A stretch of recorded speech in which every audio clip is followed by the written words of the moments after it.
Baik, kita mulai. Bismillahirrahmanirrahim. Assalamualaikum warahmatullahi wabarakatuh.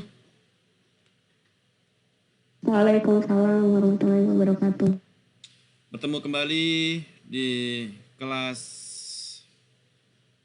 saya di materi unit Digital Business and Industry 4.0.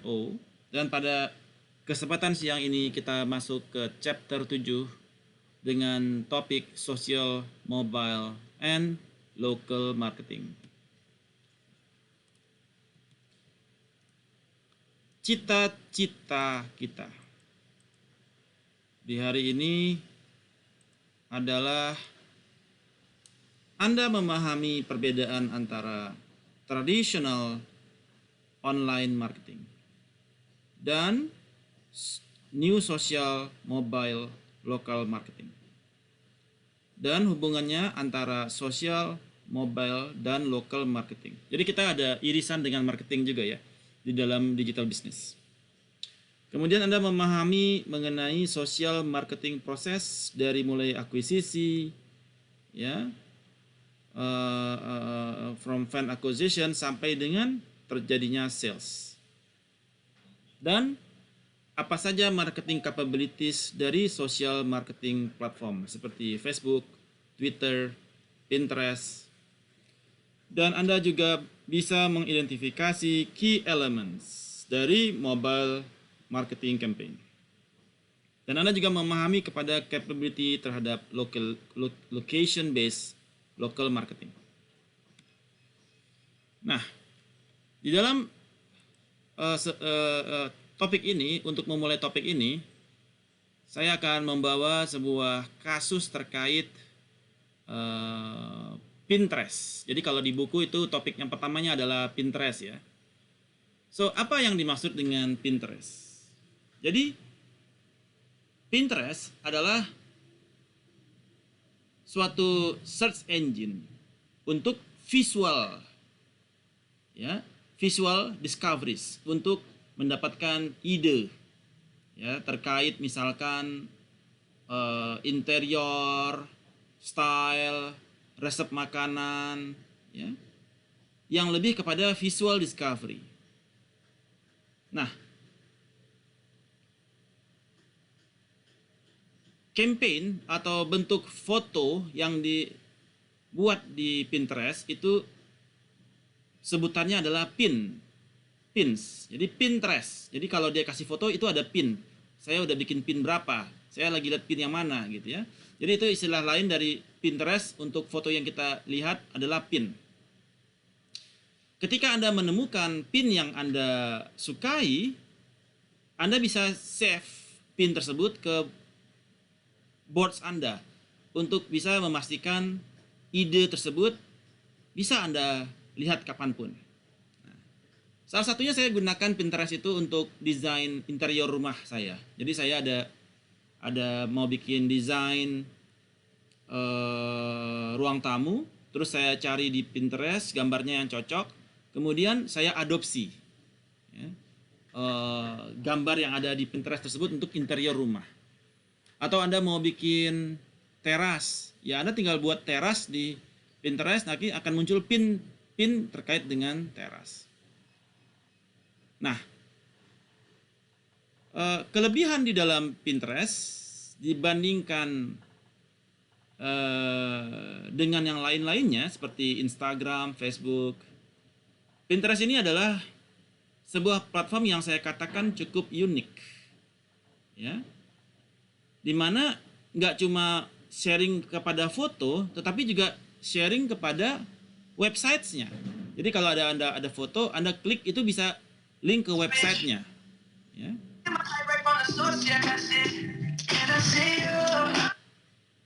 Oke, ternyata ada yang sambil kuliah sambil dengar musik jadinya, ya.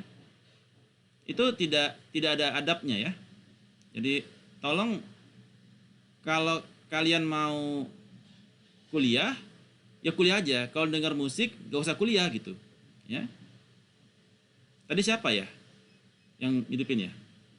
Maaf Pak, tadi saya keluar terus saya nyalain lagi. Maaf Pak, sekali lagi. Oke. Ya. Kemudian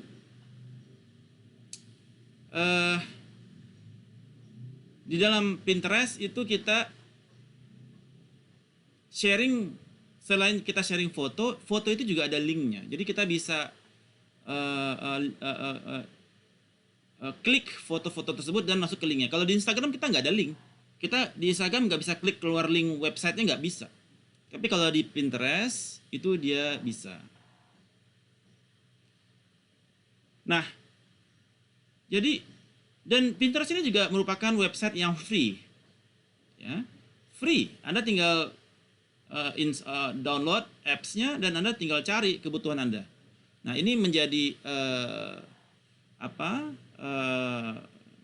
kelebihan dari Pinterest. Kemudian dia juga apa yang kira-kira dikolek oleh Pinterest? Apa informasi yang dikolek oleh Pinterest dari Anda? Jadi yang mereka kolek dari kita adalah nama kita karena kita apply gitu ya. Kemudian profile picture kita, terus pin-pin yang kita sukai, kemudian komen-komen yang kita buat, likes yang kita buat, dan email address kita. Dia juga collect informasi dari mobile device kita. Jadi ketika kita ada log file, mereka juga bisa tahu location kita. Nah, di Indonesia berapa, di ini berapa. Sehingga jadi ini mendapatkan data-data lokasi dan lain sebagainya. So ini menjadi kekayaan yang dimiliki oleh Pinterest karena dia mendapatkan data Anda. So nowadays data is the new oil. Jadi orang yang memiliki data paling banyak maka dia yang menang. Ya. So ini salah satu upaya Pinterest untuk mendapatkan data-data orang-orang di Indonesia. Bagaimana mereka making money? Nah, mereka making money dengan menggunakan advertising. Misalkan dengan promoted pins. Ada gambar-gambar yang itu juga jadi promoted kepada misalkan IKEA. Promosi kepada Karya Guna. Jadi juga ketika diklik, oh ini IKEA yang punya, oh ini Karya Guna yang punya. Jadi mereka juga advertising kepada pin-pin link dari pin tersebut. Ya. Kemudian ketika kita beli dari sana, itu juga menjadi kontribusi kepada mereka. So, IKEA kemudian dia bayar untuk taruh advertisingnya dia di Pinterest. So, siapa di antara kita yang sudah menggunakan Pinterest? Anybody? Saya, Pak. Oke. Biasanya kamu gunakan untuk apa Pinterest itu? Tadi siapa tadi ya? Saya, Pak. Ya, biasanya kamu gunakan untuk apa? Download image doang sih, Pak. Download apa, Heskiel? Download image.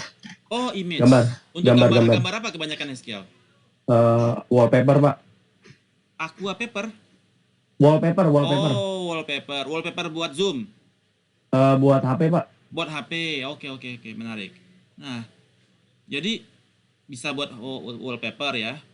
Ketika kita juga ada project bikin desain interior, kita juga bisa melihat dari Pinterest ya. Jadi sehingga pekerjaan desain interior jadi berkurang sekarang. Mereka tinggal cari ke Pinterest, gambarnya udah ada ya. Tinggal kasih ke orang tukang, gue mau bikin kayak gini. Jadi para desain interior ini juga menjadi challenge bagi mereka. Ya. Sama kayak Canva ya. Udah ada Canva ya, orang nggak perlu lagi dibikinin bumper. Tinggal pakai Canva bikin bumper. Tinggal pakai Canva udah bisa bikin PowerPoint yang menarik. Nah, oke, so itu mengenai Pinterest. Nah, sekarang kita masuk ke dalam topik yaitu social, mobile, and local marketing. Oke, di dalam social, mobile, and local marketing, kita ada dikenalkan dengan new marketing concepts. Apa yang menjadi new marketing concepts tersebut? Jadi,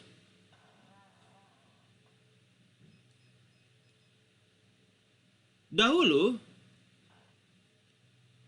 marketing zaman dahulu kala itu mereka masih kejar kepada traffic.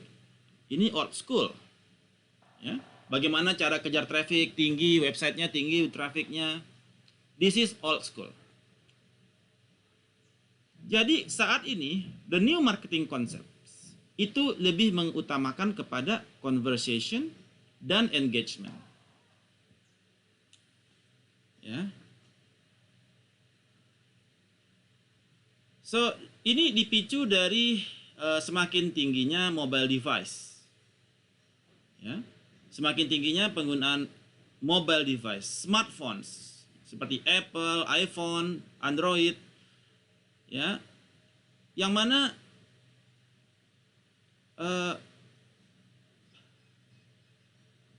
banyak aplikasi-aplikasi yang sifatnya langsung berupa gadget. Nah, di dalam sosial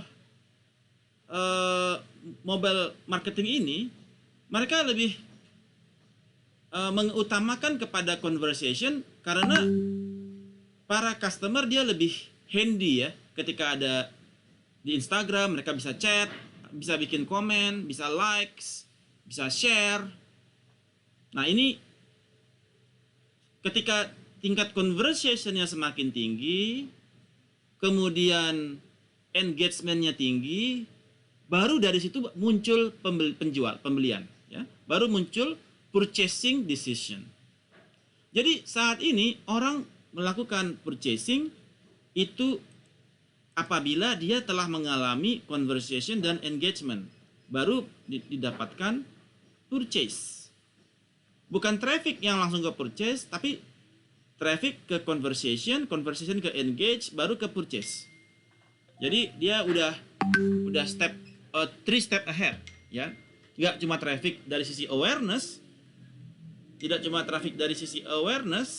tapi ketika aware dia terjadi conversation. Ketika conversation dia terjadi engagement, dia likes, dia komen, dia share, terjadi engagement. Dan setelah itu baru terjadi pembelian. Ini merupakan impact dari semakin tingginya penjualan smartphones. Ya. So, terjadi strong ties, hubungan yang kuat antara consumer use dari social networks, mobile device, dan local shopping.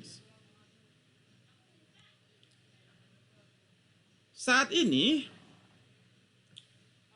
untuk online marketing platform di Amerika Serikat, ya. Jadi kalau kita bicara online ini, kita juga bicara offline, ya. Jadi ada nasabah yang dia online only, ada yang offline only, ada yang both, omni. Nah, di dalam online, bisnis online, platform yang paling banyak adalah mobile platform. Kemudian diikuti dengan lokal dan sosial. Sekarang juga ada location based mobile local.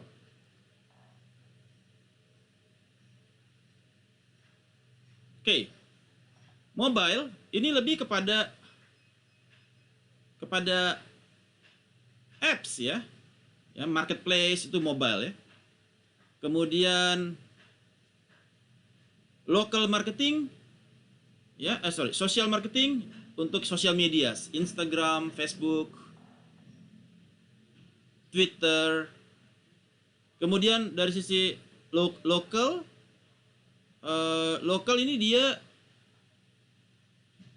masuk ke location based mobile local, itu dia masuk kepada kayak Gojek, ya. Nah, di mana dia hanya bisa transaksi di dalam lokasi lokal, ya. Nah, location based mobile di dalam lokal itu jumlahnya $27. Ini yang menjadi online marketing platform di Amerika Serikat. kurang lebih hampir sama dengan di Indonesia. Social marketing, sebentar. Untuk social marketing ini, kalau kita bahas secara social marketing ini dia penjualannya berbeda dengan tradisional. Cita-cita dari tradisional online, dia ingin mengirim pesan kepada orang sebanyak-banyaknya, kayak SMS blast gitu ya. Dia kirim pesan sebanyak-banyaknya orang. Sementara di dalam social marketing, cita-citanya adalah mendorong para potensial customer untuk menjadi fans dari Anda punya produk, menjadi follower ya kepada produk atau service Anda. Dan kemudian diharapkan bisa engage dengan bisnis Anda dengan cara mereka enter kepada pembicaraan dengan Anda. Ada komen di sana. Ada comment and replay. Atau dia sending direct message ke Anda. Setelah mereka follow Anda punya Instagram atau melihat aware dengan Anda punya Instagram.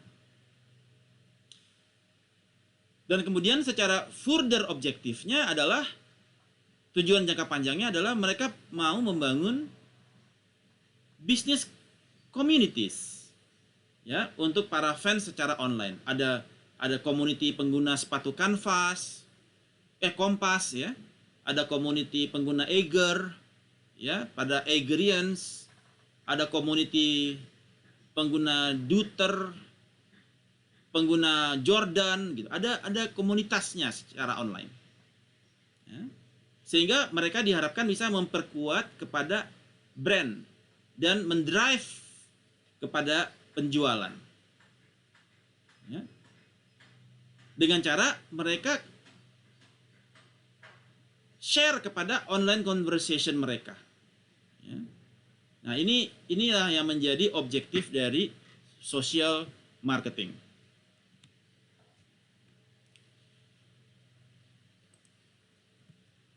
Nah, siapakah para pemain dari social marketing ini? Banyak sekali pemainnya, ya. Tapi yang populer antara lain adalah Facebook, Instagram, Twitter, LinkedIn, Pinterest, TikTok, ya. Nah, inilah yang menjadi the most popular social marketing player.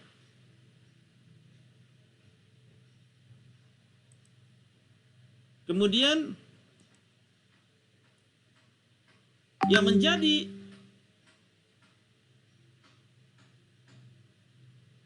measurement dari mereka adalah unique visitor versus engagement. Ya. Jadi mereka melihat berapa sih unique visitornya. Jadi nggak satu orang yang datang berkali-kali itu udah nggak dihitung, udah nggak unik. Yang berkunjung ke mereka, yang misalkan dari 100 kunjungan yang masuk ke website cuma 10 orang, ya udah unique visitornya 10. Dan engagementnya yang dihitung. Ya. Engagement itu mengukur kepada berapa kali frekuensinya dia mengunjungi Anda. Dalam hal ini Facebook mendominasi kepada both measures, secara unique visitor di dalam Facebook dan engagement. Tapi ada juga dark socialnya atau social sharing yang terjadi di luar social network. Misalkan menggunakan email atau SMS atau tidak melalui sosial media. Nah, komunikasi melalui dark social ini juga menjadi menjadi suatu bentuk dari social sharing, ya, walaupun tidak menggunakan social marketing. Nah, di dalam social marketing proses, ya, nanti kalau Anda bikin skripsi ini menarik nih. Ada 5 proses di sini, yaitu yang pertama adalah fan acquisition, kemudian engagement, kemudian amplification, kemudian community, dan brand strength. Apa yang dimaksud dengan fan acquisition? Fan acquisition adalah attracting people to your marketing message. Anda harus berpikir bagaimana Anda bisa menciptakan awareness dari your target audience. Kemarin kita sudah bicara clustering ya, bagaimana kita mengcluster, membuat persona. Nah, siapa yang menjadi target Anda? Nah, target Anda itulah yang harus Anda akuisisi. Nah, bagaimana cara Anda bisa mengakuisisi customer? Bagaimana Anda bisa meningkatkan awareness mereka terhadap produk Anda? Fan acquisition. Kemudian berikutnya adalah setelah Anda dapatkan acquisition itu, mereka mulai aware, mereka mulai follow Anda, atau mereka tahu nih mengenai Instagram Anda, mereka tahu nih mengenai YouTube Anda. Kayak saya sekarang, saya tadi pagi baru bikin YouTube channel, tadi pagi. Habis sahur nggak ada kerjaan, bikin YouTube channel, Hiking with Dr. JH. Saya ada koleksi video terakhir saya lagi muncak ke Lawu. Saya jahit tuh di Adobe Premiere. Saya kasih teks tadi pagi habis sahur. Terus saya render jadi satu movie, saya bikin channel baru, Hiking with Dr. JH, baru tadi pagi. Ya. Nah, sekarang Anda udah tahu. Ya kan? Nah, itu ada awareness. Terjadi awareness kepada diri Anda. Nah, next step-nya adalah bagaimana membangun engagement. Nah, setelah Anda follow, setelah Anda subscribe, bagaimana dia bisa engage? Nah, engagement adalah bagaimana kita mengencourage visitor untuk bisa berinteraksi dengan konten atau brand. Jadi, setelah Anda lihat, ada yang likes, ada yang komen, ada yang share. Itu engagement. Jadi kita mengencourage para visitor Anda yang sudah subscribe ke YouTube channel saya untuk berinteraksi dengan konten saya. Anda mulai likes, itu berinteraksi kan? Anda bikin komen. Wah, keren Pak. Pendakiannya asik. Nah, gitu ya. Itu komen ya. Kemudian Anda share ke teman-teman Anda.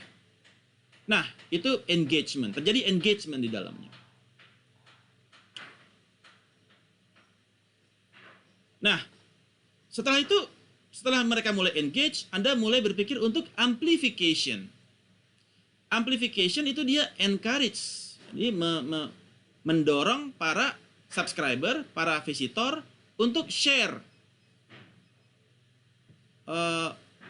dengan teman-teman mereka. Mereka tag tuh, guys, nanti kita naik ke Gunung Lawu juga ya, gitu ya. Terus hashtag panggil Akeong siapa gitu ya. Anda tag tuh teman-teman Anda. Itu juga mengamplifikasi atau menyebarluaskan, ya. Sharing, ya. Anda share kepada your circle of influence, atau Anda copy, Anda paste ke grup Anda, guys, ini naik gunung keren nih, gitu. Gunung Lawu ya besok, minggu depan. Setelah itu, setelah terjadi amplifikasi, terbentuklah communities. Yaitu sebuah grup atau fans, ya, misalkan Dr. JH Fans Club gitu ya, untuk naik gunung misalkan. Yang engage, yang nungguin, Pak, kapan nih video gunungnya lagi keluar? Ya. Dan berkomunikasi dengan para penggemar, sesama fans, ya, para penggemar gunung, sesama followers, untuk terkait membicarakan kepada produk atau konten atau brand. Terbentuk community di situ, yang mereka sebagai subscriber, mereka menunggu kepada konten-konten saya yang baru untuk konten hiking saya, ya. Nah, kemudian setelah terbentuknya community, baru terjadi apa yang disebut dengan brand strength. Ya, brand strength. Jadi ketika terbentuk brand strength, itu terbentuklah branding saya sebagai seorang pendaki gunung. Ya. Setelah diakui saya sebagai seorang pendaki gunung yang mahir misalkan, itu kemudian ketika saya jualan Eiger, saya jualan Konsina, itu para follower saya, para subscriber saya juga buy, ya. Atau saya dianggap sebagai influencer yang memiliki brand karena follower saya, simpatisan saya pada militan semua tuh. Kalau saya beli A, Anda beli juga. Saya beli tas Duter, Anda beli tas Duter. Sehingga saya kemudian memiliki brand strength yang bagus dan kemudian dipakai oleh produk untuk menjadi influencer kepada produk Eiger, produk Konsina dan sebagainya. Karena saya sudah memiliki brand strength di mana subscribernya tinggi, likes-nya tinggi, komennya tinggi, dan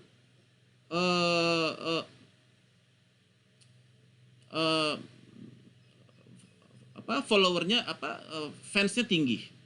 Diharapkan bisa untuk meningkatkan penjualan Eiger, bisa meningkatkan penjualan Konsina. So, ini yang menjadi konsep di dalam social marketing proses. Sampai di sini, sampai di slide. Apakah ada pertanyaan? Silakan. Any questions?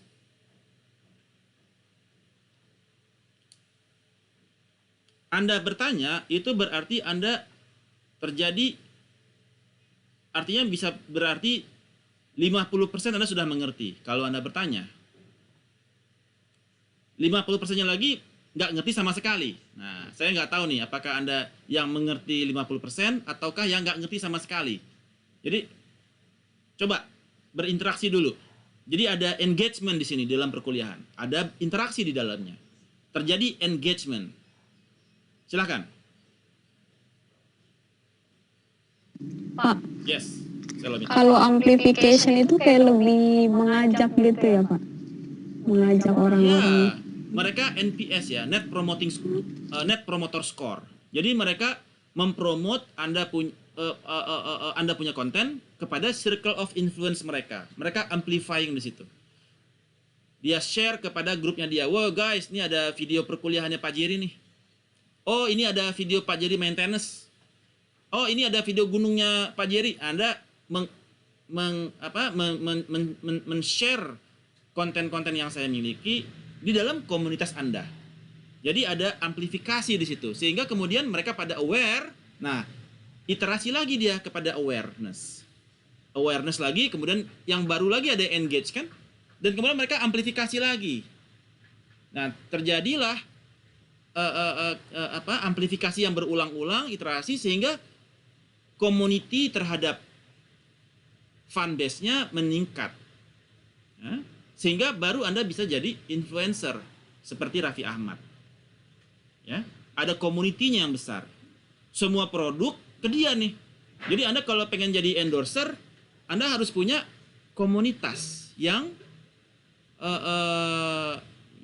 selalu Anda sajikan konten-konten Anda, dan kemudian mereka melakukan amplifying, encouraging kepada orang lain new kepada konten Anda untuk subscribe gitu, atau aware. Yang subscribe aware dulu ya. Ketika aware sebagai fan acquisition, mereka tertarik, mereka kemudian likes, komen, dan follow Anda, subscribe ke Anda, kemudian mereka share lagi ke teman-teman mereka. Itu yang disebut dengan amplification. Kebayang Sulamita? Kebayang Pak, paham. Ada pertanyaan lagi yang lain? Silakan.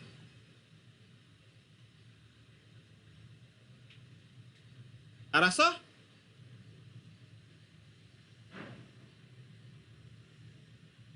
Kapish? Untuk Oke. Nah, nanti tugas Anda juga ini ya, kemarin sudah ada tugas website, ada materi kuliah kemarin yang tentang website. Kemudian ini ada apps ya. Nah, nanti setelah UTS, tugas Anda adalah, assignment Anda adalah membuat bisnis model, kemudian membuat website, kemudian membuat Instagram dari produk Anda, dan melakukan campaign menggunakan Instagram Ads. Ya. Jadi kita sudah lewati yang kemarin untuk bisnis model, kemudian website, dan Instagram Ads. Nah, jadi nanti setelah UTS, tugas Anda adalah membuat bisnis model, membuat bisnis model kepada bisnis Anda seperti apa, ya, menggunakan design thinking dan lain sebagainya. Kemudian design thinkingnya nanti membuat websitenya, membuat Instagramnya, kemudian Anda menggunakan Wix, Simple Site, Site 1, 2, 3, membuat website dari produk Anda atau jasa Anda, kemudian membuat Instagramnya, ya, Instagramnya menggunakan, dan juga kemudian membuat Instagram Ads, ya, itu untuk setelah UTS. Nah, berikut adalah Facebook marketing. Jadi Facebook marketing hampir semua orang punya Facebook, ya. Karena Facebook sudah membeli Instagram dan juga sudah membeli WhatsApp. Jadi Instagram dan WhatsApp ada di bawah Facebook, ya. Di dalam Facebook itu basic feature-nya itu banyak sekali, ya. Ada profile, kemudian friend search, ada timeline, tagging, newsfeed, groups, ya, dan lain sebagainya. Jadi banyak sekali fitur dari Facebook. Saat ini bahkan mereka sudah memiliki face recognition. Jadi mereka bisa mengidentifikasi, kalau Anda upload foto, Facebook tahu nih siapa nih orang ini kalau dia punya Facebook. Jadi dia bisa mengukur jarak alis dengan alis, mata dengan mata, hidung ke mulut. Dia bisa mengidentifikasi. Karena setiap orang di dunia tidak ada yang memiliki ukuran yang sama. Pasti dia kombinasi-kombinasinya dia beda, ya. Nah, Facebook ini dia menganut social density audience. Apa yang dimaksud dengan social density of audience? Jadi social density ini refer kepada jumlah interaksi antara membernya dia, ya. Setiap orang berinteraksi antar orang, ya. Nah, ada connectedness antara masing-masing group of people, ya. Jadi nah, dan Facebook ini juga memiliki repository. Jadi Facebook ini merupakan dukcapil terbesar di dunia.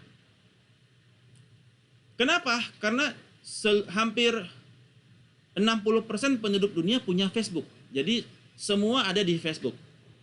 Dan underbow-nya seperti Instagram, ya, dan lain sebagainya. So, ini menjadi kekuatan dari Facebook. Kemudian, ya, ini banyak sekali marketing tools yang dimiliki oleh Facebook. Ya, ada reaction button, brand pages, newsfeed, ya. So, ini semua menjadi basic tools dari Facebook. Kemudian, nah, tipikal dari campaign yang dilakukan oleh Facebook. Ada typical Facebook marketing campaign. Jadi marketing campaign di Facebook itu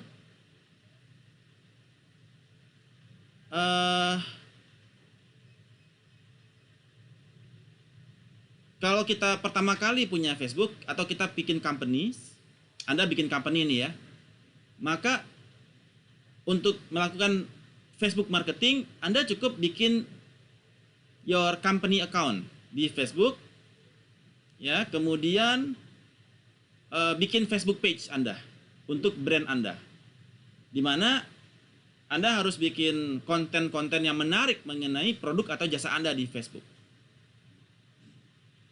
Kemudian berdasarkan komen-komen dari orang-orang yang membuat di akun Facebook Anda develop fanbase, ya. Jadi Anda membuat konten secara rutin, komen-komen itu Anda balas, ya. Ya, jadi sehingga terjadi peningkatan di dalam community dari user yang actively talking dengan Anda di Facebook ataupun di Instagram. Kemudian Anda juga encourage kepada videos, ya, yang menggambarkan produk atau jasa Anda yang Anda upload di Facebook atau di Instagram Anda. Kemudian bisa juga Anda menggunakan display ads. Jadi Anda bisa juga menggunakan display ads di Facebook yang lain.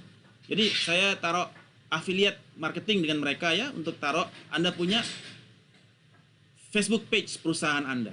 So ini menjadi tipikal di dalam Facebook marketing campaign. Nah, bagaimana kita melakukan Facebook marketing result? Bagaimana kita mengukur? Tadi kita sudah jelaskan bahwasanya prosesnya ada 5, yaitu mulai dari fan acquisition, kemudian engagement, kemudian amplification. Untuk kita, kalau fan acquisition kita bisa untuk meningkatkan impression atau reach, ya, atau awareness. Engagement kita mulai conversation di sana dengan mereka. Amplification kita bisa reach bigger customer, ya, community yang terbentuk, dan brand strength. Matriksnya bagaimana? Fan acquisition bisa kita dengan berapa jumlah orang yang aware, berapa peningkatan orang yang aware kepada produk Anda. Itu salah satu matriksnya. Kemudian conversation rate, berapa yang komen, berapa yang likes, berapa yang views Anda punya brand, berapa menit dia kunjungan ke Anda punya page. Itu menjadi conversation rates. Amplification itu lebih kepada berapa yang orang-orang yang engage, berapa yang share. Misalkan 20% mereka share your content dengan orang lain untuk meningkatkan awareness dari produk Anda. Kemudian untuk communities,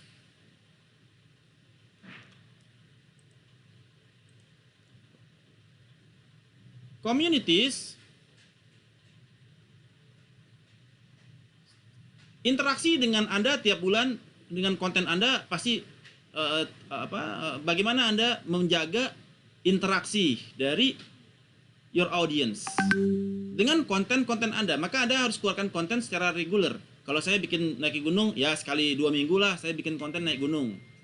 Nanti pada ada request kan, Pak Jerry tolong bikin konten gunung lagi dong. Gunung Slamet, Sumbing, Sindoro. Nah saya nanti bikin tuh, saya berangkat lagi naik gunung. Nah rencana nih ke depan ini, kemarin saya Ciremai. Nanti video-video saya di Ciremai kemarin saya upload lagi di YouTube. Terus kemarin saya ke Semeru, Merbabu. Mungkin akhir tahun ini saya ke Rinjani. Nah, jadi dengan adanya interaksi yang rutin dengan audience, konten-konten yang rutin, diharapkan itu bisa creating kepada fans atau communities di situ. Ya. Dan kemudian baru kepada brand strength. Ya. Di mana terjadi monetisasi. Ketika brandnya tinggi, brandingnya tinggi dan monetisasinya juga tinggi. Saya bisa dapat silver play button dan lain sebagainya. ya, yang sebagai kontribusi, dan iklan yang masuk ke saya punya YouTube, ya. Nah, itu terjadi brand strength, terjadi sales, di mana saya dapat duit dari YouTube. Kemudian brand strength-nya apalagi, dapat duit dari YouTube, terus pada orang pasang iklan lewat YouTube, ya.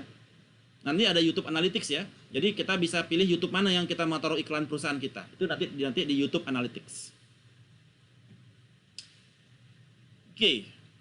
Nah, apa saja yang menjadi tools di sini? Ada Facebook Page Insights, Social Media Management System, dan Analytics Provider. Ada Google Analytics, YouTube Analytics, dan lain sebagainya. Untuk menentukan mau milih YouTube yang mana nih, kita mau taruh iklan yang kira-kira segmen pasarnya sesuai dengan target market dari si yang punya produk. Nah, makanya saya bikin konten berbeda. Saya ada bikin konten yang gunung, ada konten yang tenis. Jadi kalau tenis nanti iklannya dari brand racket tenis, ada Wilson, Prince, Yonex, gitu ya. Sepatu Nike, Adidas. Nah, nanti mereka pasang iklan di konten saya yang tenis. Kalau yang gunung, yang masang iklan yang Eiger. Jadi kenapa saya pisahkan? Kenapa nggak digabung? Karena berbeda endorser nanti. Endorsementnya beda. Satu buat produk-produk gunung, satu lagi buat produk-produk gears untuk tenis. Ya. Sampai di sini. Ada pertanyaan? Silahkan.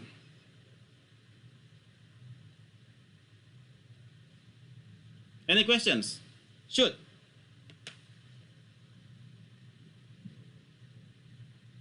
Siapa yang sudah punya YouTube channel? Ada yang tahu nggak? Di antara Anda siapa saja sudah punya YouTube channel? Dan itu topiknya terkait apa? Temanya.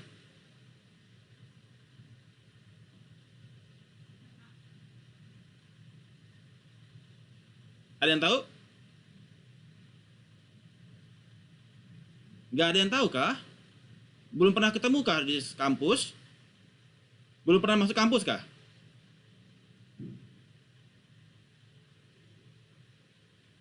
Suara saya terdengar? Ada Dengar, Pak. Oke. Belum pada tahu teman-temannya punya channel apa aja ya, Riko? Udah tahu. Udah pernah ketemu belum langsung sama teman-teman di kampus? Udah, Pak, udah. Udah pernah ya? Oke. Alright. Berikut kita masuk kepada Twitter marketing. Ya, kurang lebih sama ya. Twitter, kemudian Pinterest tadi kita udah bahas. Kemudian, nah, berikut adalah the downside of social marketing. Apa yang menjadi downside dari social media marketing? Jadi, social media marketing itu dia nggak selamanya dia tanpa kekurangan. Kadang-kadang social media campaign itu dia backfire, ya, berefek tidak bagus kepada diri mereka sendiri. Ya. Misalkan kalau brand Anda itu barangnya jelek gitu ya, akibatnya Anda ntar dibully tuh di Twitter, Anda dibully di Facebook, Anda dibully di YouTube. Ya. Jadi ada juga downside-nya atau sisi jeleknya dari social media marketing. Once you are not performing, ya Anda bakal diserang melalui sosial media. Anda misalkan antri di bank, tiba-tiba muncul di TikTok, BCA, bank capek antri. Nah, muncul di TikTok, Anda dibully tuh di sosial media. Nah, itu menjadi downside dari social media marketing. Kemudian social marketing on TikTok. Nah, siapa yang pakai TikTok? Siapa yang aktif menggunakan TikTok? Siapa di sini yang aktif menggunakan TikTok? Gak ada. Siapa yang punya TikTok? Biar saya follow. Saya juga pemain TikTok. Tapi TikTok saya bukan TikTok yang goyang itu ya, goyang seksi ya, bukan. Saya TikToknya yang lebih ke sports. Oke, TikTok.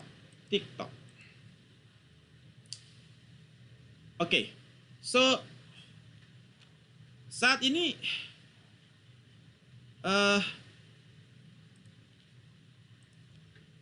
pengguna TikTok di Indonesia cukup tinggi ya. Jadi TikTok ini adalah suatu bentuk video pendek ya, yang memberikan kesempatan kepada penggunanya untuk memberikan 15 detik video terhadap topik apapun. Ya.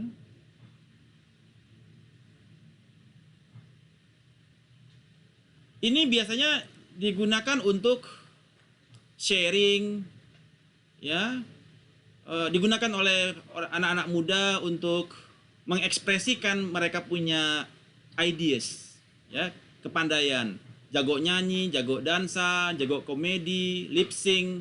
Nah, ini yang mereka share ke community mereka. Ya. Jadi ini adalah social media platform untuk sharing kepada short video Anda.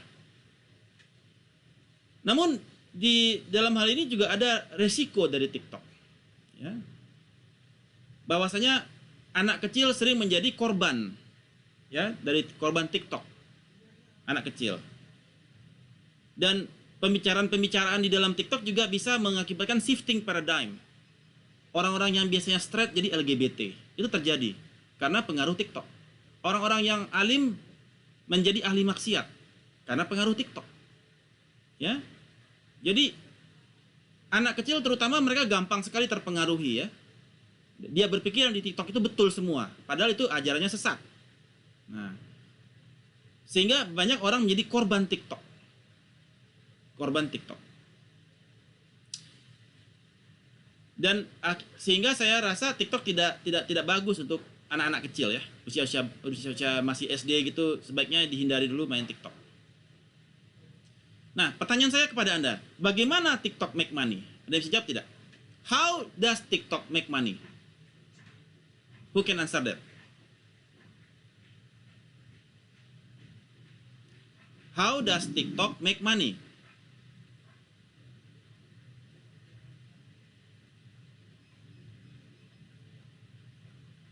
Suara saya terdengar? Ada yang tahu nggak bagaimana caranya TikTok make money?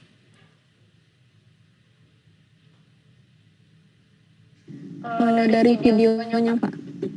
Videonya gimana, Shalomita? Kan di videonya itu biasanya kan ada kayak link Shopee-nya gitu. Nah, itu kan kayak iklan gitu. Jadi TikTok dapat profit dari iklanin gitu, Pak. Oke, good. Jadi ada ads-nya kepada Shopee, ya. Iya. Dan kemudian juga ada hashtag ya. Jadi ada hashtag Shopee, hashtag Tokopedia gitu ya. Dan juga ada brand-brand, ya. Nanti dia juga bisa terkait branding Adidas, brand Nike, dan segala macam. Jadi ini menjadi ketika kita bikin TikTok ada branding untuk hashtagnya, itu juga sebagai iklan kan. Ada brand, ada tagging Adidas, link kepada Adidas, link ke Nike dan lain sebagainya yang memicu kepada terjadinya penjualan. So ini menjadi tapi juga kemarin terjadi issues. Terjadi Amerika melarang TikTok di Amerika. Jadi karena TikTok buatan China, Amerika melarang. Kenapa waktu itu Amerika melarang TikTok di Amerika? Ada yang tahu nggak kenapa? Kenapa Amerika Serikat melarang penggunaan TikTok di Amerika?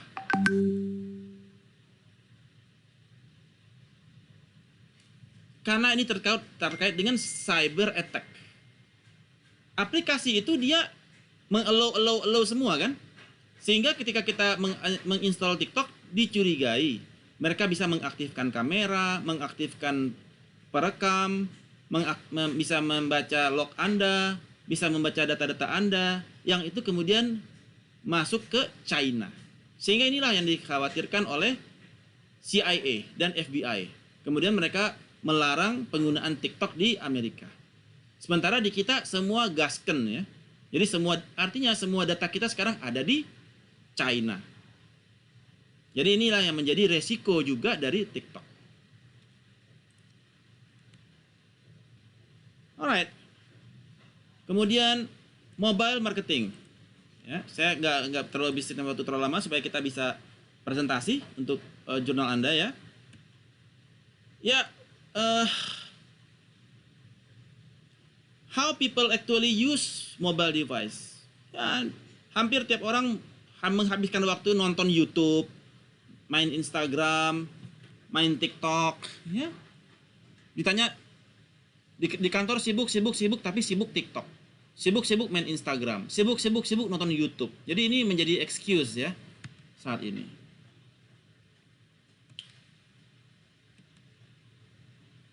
Oke. Nah, saat ini terjadi ada dua tren yang terjadi, yaitu tren kepada augmented reality dan tren kepada virtual reality. Nah, jadi apa yang dimaksud dengan augmented reality?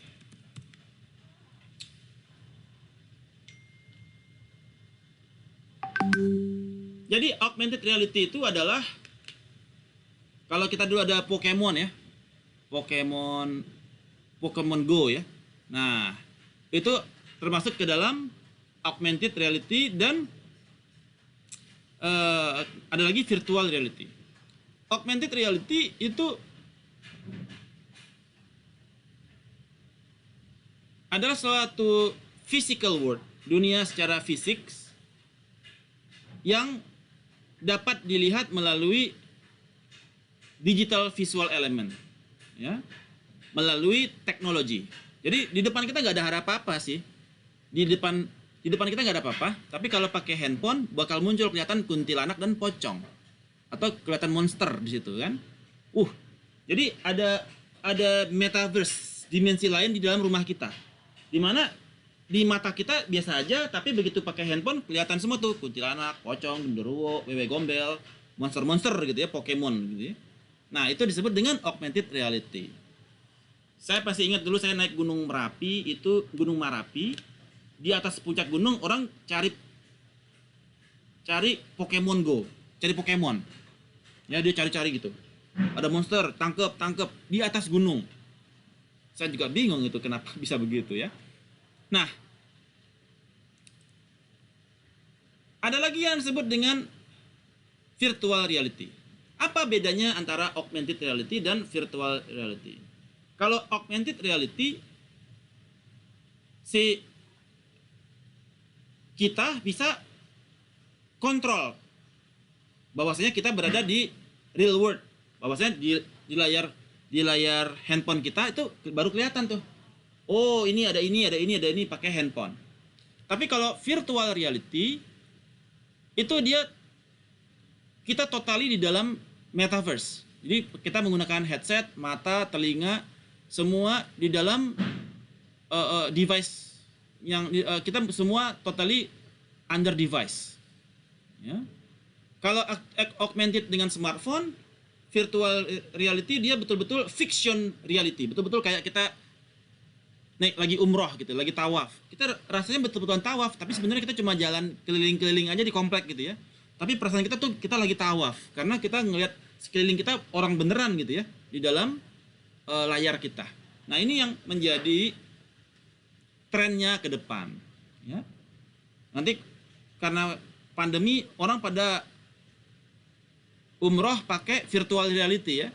Atau karena pandemi orang ke Ragunan pakai virtual reality, ngeliat kebo gitu ya, ngeliat harimau pakai virtual reality. Nah, ini sudah sampai ke sana ya. Dulu my direct supervisor gitu ya, dia itu doktornya 2, satunya di virtual reality. Jadi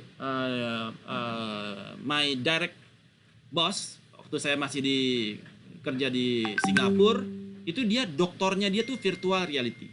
Nah, jadi Anda bayangkan, saya doakan Anda ada yang bisa ngambil doktor virtual reality nanti ya. Amin. Oke. Good. Kemudian mobile marketing campaigns. Ya, yang tadi kita bahas ya, mobile marketing campaigns. Location based marketing, ya. Gojek tadi sudah kita bahas ya. Oke.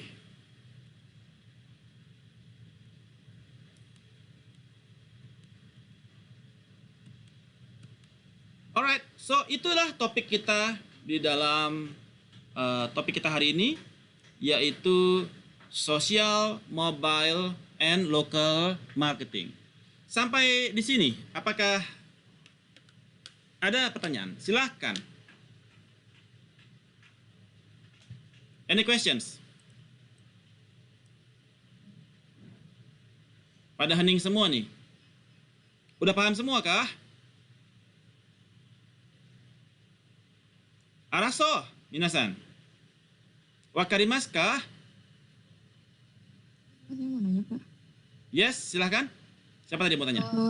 Aulia. Ya, Aulia. Silakan Aulia. Bedanya endorse sama champion itu apa ya, Pak? Bedanya apa? Endorse sama champion. Endorse sama champion.